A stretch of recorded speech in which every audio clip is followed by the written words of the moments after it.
Welcome back to Talk of the Town. We are joined by our friend Robin Swift from the Coastal Discovery Museum and David Randall. You are an artist. You're going to be exhibiting today, not today, but this is some of your work here.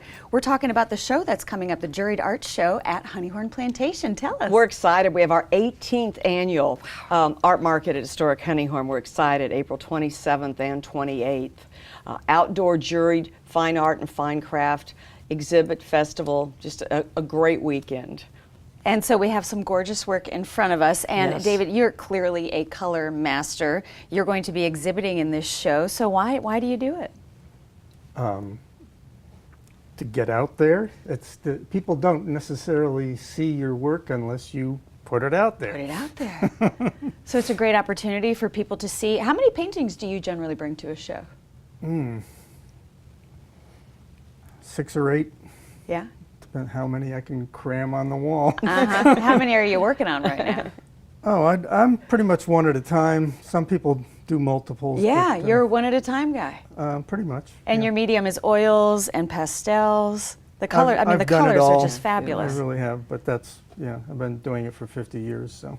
There you have it. Yeah, so tell us a little bit more. Why is this a special show? Well, it's special because our artists are juried in, and they're from all over the United States. We have 17 different states represented this year. We'll have about 90 artists. We don't want a huge show, right, but we want to have a nice representation of all the different mediums. I mean, we'll have jewelers, we'll have basket weavers, we have potters, we have everything. So that's what's the fun of it, is a little bit of everything. Yeah, and so now somebody who wants to get themselves out there, what's the process like?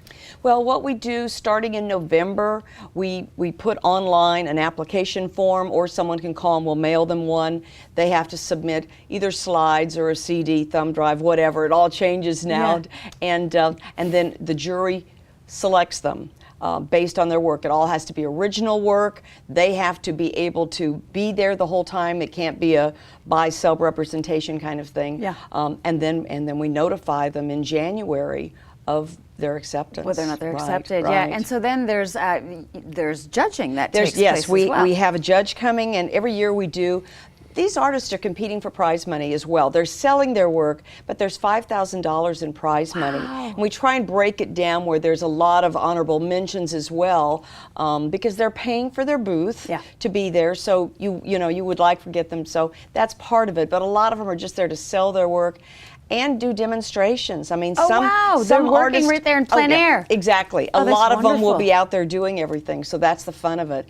And then we add a little bit, for the second year, the Herb Society will be there. They come, and the Herb Society here on the island makes all these wonderful pepper jellies and horseradish jellies and everything. So they're there as well, just another element to be there. We have food and refreshments, and so it's just a fun day to come and learn more about art, for one thing, and see what there is out there. And see what's out there. There are always different interesting trends that are sort of taking place. And we have a strong artist community, so that might get some of these people out a little bit more. Well, that's what I was going to say. We have some local artists, but they come from all over. We have people that come from, you even know this more so, they're like on a circuit, and they go to lots. Oh, sure. I can't do that. they're gypsies, I swear. They're gypsies. It's tough. You know, it's kind of, It's hard work. but you find the right show. Finding the right show for your work is something that's really difficult to do as an artist. So, I mean, 18 years, clearly. We have a lot of them that are repeaters that come year after year. So It's a beautiful place. So.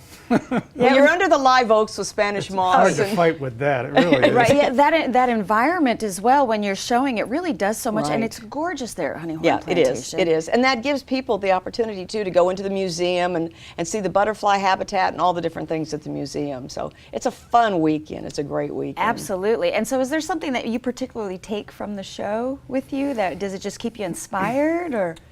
No, it's an opportunity to exhibit, basically. I have my own shop, so I have these things in the shop, but the average person doesn't always walk in, but they come to these shows They come to the show, yeah. It's a different audience.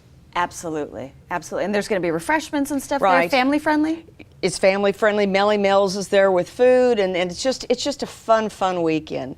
And as David was saying, a lot of people also get consignment jobs. You know, people will come in and say, "Well, can you networking? Networking. So you work in networking. Actually get commissions and stuff. What a wonderful opportunity! 18th annual. Yes, Thank we're you all excited so much for being with us Thank today. you. We'll be right back with more Talk of the Town.